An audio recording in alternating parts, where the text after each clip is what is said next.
Assalamualaikum warahmatullahi wabarakatuh. Sebelumnya perkenalkan, nama saya Nisa Aryani, NIM 2019-31050 dari kelas G Expert System.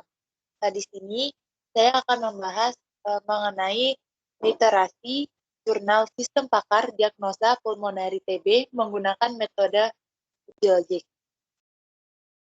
Sebelumnya di sini kita mengetahui permasalahannya terlebih dahulu, di mana tuberkulosis paru merupakan salah satu penyakit menular kronis di Indonesia. Sakit ini termasuk satu prioritas nasional untuk program pengendalian penyakit karena berdampak luas terhadap kualitas hidup dan ekonomi serta sering mengakibatkan kematian. Solusinya, melakukan diagnosis secara dini agar dapat mengurangi penularan TB kepada masyarakat luas dengan menggunakan logika uji. Di sini bisa kita lihat mengenai tabel pertama, yaitu tabel pakar, di mana ada gejala-gejala TB paru, dimulai dari G011, G022, G033, G044, G055, G066, sampai G077. G007. Di sini rules-nya juga ada H001 dan H002. Di mana keterangannya, baris pertama pada tabel pakar menerangkan gejala yang ditimbulkan oleh penyakit TB paru. Di antaranya, di sini menjelaskan bahwa G001 itu batuk berdahak disertai darah lebih dari 2 minggu. G002 itu demam, G003 keringat dingin pada waktu malam hari, G004 berat badan turun tanpa alasan yang jelas, G005 dada terasa sakit, G006 nafas sesak, dan G007 nafsu makan berkurang. Kolom pertama pada tabel pakar menerangkan rule hasil dari para pakar mengenai penyakit TB paru. Di antaranya H001 itu menyatakan iya, dan sedangkan H002 itu menyatakan tidak. Logika sistem pakar, uraian rule-rule dari sistem pakar diagnosa TB paru menggunakan metode uji logik. Di sini untuk rules pertama, ada jika batuk kronis dan demam tinggi dan keringat, dan tidak keringat dan nafas sesak dan berat badan turun dan nafsu makan kurang dan dada sakit, maka hasilnya itu positif TB paru. Untuk rules kedua, jika batuk kronis dan demam tinggi dan keringat normal dan nafas sesak dan berat badan turun dan nafsu makan kurang dan dada sakit, maka hasilnya positif TB paru. Rules ketiga, jika batuk normal dan demam normal dan keringat normal dan nafas normal dan berat badan normal dan nafsu makan normal dan dada tidak sakit, maka hasilnya negatif TB paru. Untuk rules keempat, jika batuk kronis dan demam tinggi dan tidak keringat dan nafas normal dan berat badan normal dan nafsu makan normal dan dada tidak sakit, maka hasilnya negatif TB paru. Di sini ada tabel 2 tahapan pengaburan fuzzy patient, di mana variabel batuk normal, variabel batuk normal itu 0, kisaran 0 sampai 10. Untuk batuk kronis itu kisaran 5 sampai 21.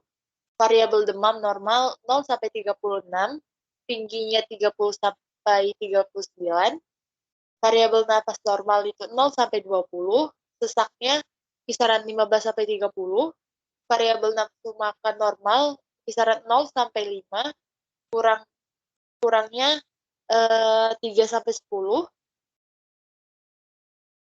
Variabel berat badan normal 0 sampai 5, turunnya 3 sampai 10. Variabel keringat normal 0 sampai 5, tidak ya 3 sampai 10. Dan yang terakhir variabel dada sakit itu jika tidak kisaran 0 sampai 5 dan iya kisaran 3 sampai 10. Nah, Untuk semantik atau derajat keanggotaan itu dihitung menggunakan rumus yang telah ada di sini, yang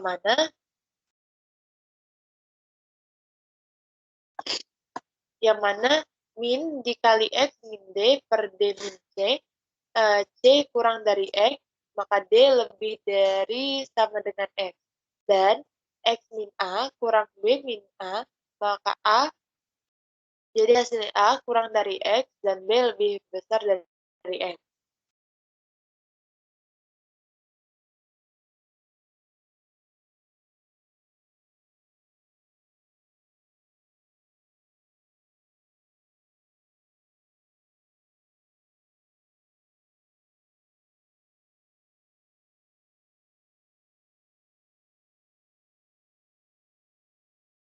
Fungsi derajat keanggotaan untuk variabel batu, di mana fungsi derajat keanggotaan variabel batu ini kita memasukkan menggunakan rumus yang sebelumnya sudah saya jelaskan tadi, bahwa diketahui X sama dengan 7, C sama dengan 5, dan D sama dengan 10. Sehingga didapatkan hasil 3/5. Sedangkan untuk keanggotaan kronis itu dihitung menggunakan rumus sama seperti tadi, yang dimana X juga sama dengan 7, A-nya sama dengan 5, dan B-nya sama dengan 10. Sehingga mendapatkan hasil 2/5. Bisa kita lihat di sini, untuk gambarnya diketahui bahwa titik 7,2/5 itu mengalami variabel batuk normal. Sedangkan untuk 7,3/5 itu masih sama, dia merupakan variabel batuk normal juga. Dan untuk fungsi yang B, itu fungsi derajat keanggotaan untuk variabel demam.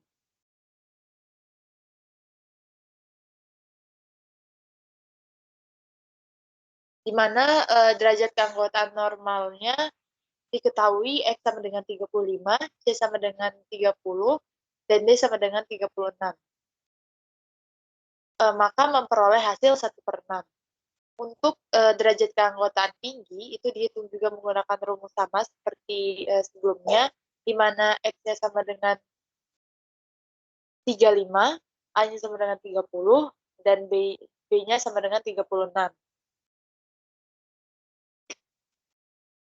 Di sini bisa kita lihat dari gambar yang ada di layar, bahwasannya 35,1/6 itu merupakan variabel demam normal. Sedangkan untuk titik 35,5/6 itu masuk ke variabel demam tinggi.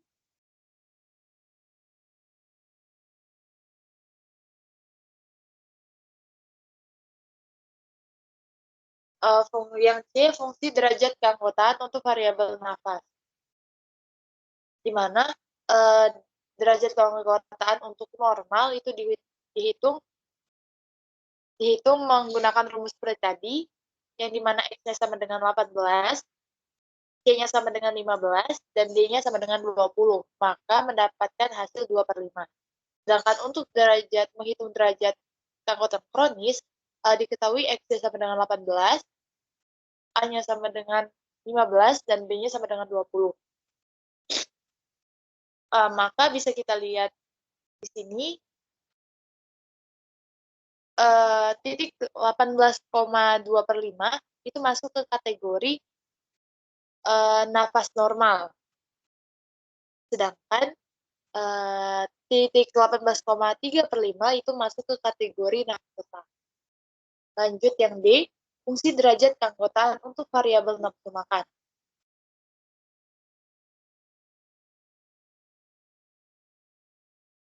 di mana derajat untuk mencari derajat keanggotaan normal itu diketahui X-nya sama dengan 4, C-nya sama dengan 3, dan D-nya sama dengan 5. Maka diperoleh hasil 1/2.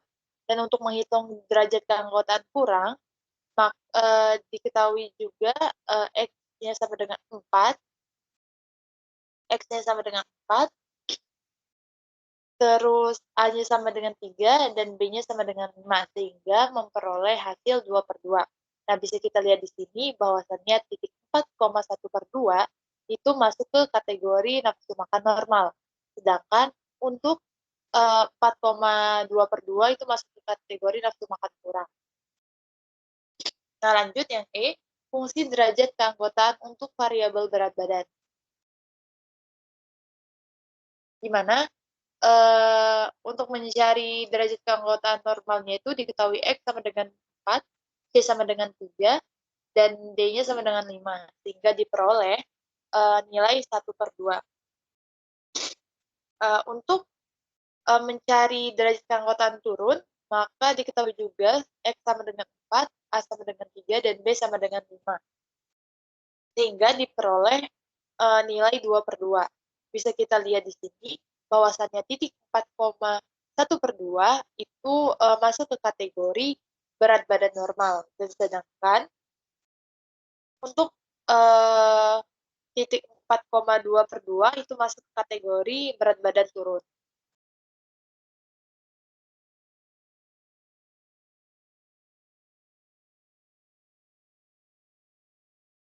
Yang F, yaitu fungsi derajat keanggotaan untuk variabel keringat. Nah, bisa kita lihat di sini, bahwasannya untuk mencari derajat keanggotaan normal itu di mana X sama dengan 4, Y sama dengan 3, dan D sama dengan 5, maka memperoleh hasil 1/2. Dan sedangkan untuk mencari derajat keanggotaan tidak, diketahui X sama dengan 4 dan A sama dengan 3, B sama dengan 5, maka memperoleh hasil 2/2. Nah, bisa kita lihat di sini, bahwasannya titik 4,1/2 itu masuk ke kategori keringat normal. Sedangkan untuk kategori untuk titik 4,2/2 itu masuk kategori keringat tidak. Nah, untuk selanjutnya yang D, fungsi derajat keanggotaan untuk variabel dari sakit. Nah, di sini diketahui X sama dengan 4, Y sama dengan 3, dan D sama dengan 5, maka ketika dimasukkan ke rumus mendapatkan hasil 1/2. Sedangkan untuk derajat keanggotaan itu diketahui X sama dengan 4, A sama dengan 3, dan B sama dengan 5, maka memperoleh hasil 2/2. Bisa kita lihat pada gambar bahwasannya titik 4,1/2 itu masuk ke kategori dada tidak sakit, dan sedangkan untuk titik 4,2/2 itu masuk ke kategori dada sakit. Nah, di sini proses inference menggunakan Mamdani membuat 4 aturan yang diaplikasikan sebagai proses perhitungan diffusion regression untuk mendapatkan persentase dari penerapan metode ini untuk pendiagnosaan TB paru. Di mana untuk poin 1 itu jika batuk kronis 2/5 dan demam tinggi 5/6 dan tidak keringat 2/2 dan nafas sesak 5/5 dan berat badan turun 2/2 dan nafsu makan kurang 2/2 dan dada sakit 2/2, maka hasilnya positif TB paru 2/2. Yang kedua, jika batuk kronis 2/5 dan demam tinggi 5/6 dan keringat normal 1/2 dan nafas sesak 2/2 dan berat badan turun 2/2 dan nafsu makan kurang dan dada sakit dan dada tidak sakit 1/2, maka hasil positif TB paru.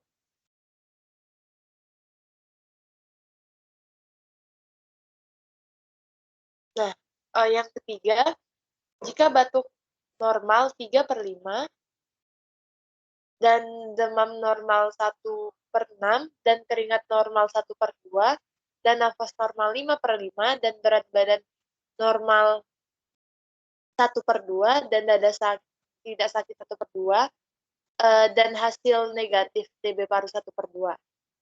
Yang keempat, jika batuk kronis 2/5 dan demam tinggi 5/6 dan keringat normal 1/2 dan nafas normal 5/5 dan berat badan normal 1/2 dan nafsu makan normal 1/2 dan dada tidak sakit 1/2, maka hasilnya negatif TB paru 1/2.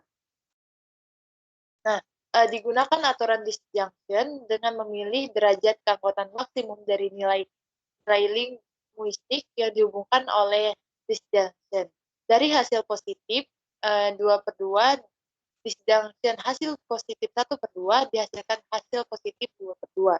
Sedangkan hasil negatif 1/2 disjunction hasil negatif 1/2 dihasilkan hasil negatif 1/2. Dengan demikian diperoleh dua pernyataan hasil positif 2/2 dan hasil negatif 1/2. Proses inference model Mamdani menggunakan proses splitting menghasilkan dua area abu-abu seperti berikut. Nah, yang mana bisa kita lihat di sini proses diffusification. Di sini ada rumusnya yang sudah dimasukkan dengan nilai-nilai yang sudah kita cari sebelumnya. Maka Y sama dengan 527,5 per 7,5, maka hasilnya 70,33%. Jadi, dengan menggunakan model Mamdani untuk diagnosa VB paru, menghasilkan tingkat persentase sebesar 70,33%. Nah, adapun kesimpulan dari literasi yang telah saya buat, yaitu dari pembuatan sistem pakar untuk diagnosa pulmonari TB dengan menggunakan metode fusi logik, Mamdani menghasilkan tingkat keakuratan diagnosa sebesar 70,33%. Jadi, masih dibilang belum cukup efektif untuk untuk mendiagnosa seseorang mengalami penyakit pulmonaris TB karena dilihat dari tingkat keakuratannya. Mungkin sekian presentasi mengenai jurnal yang saya baca.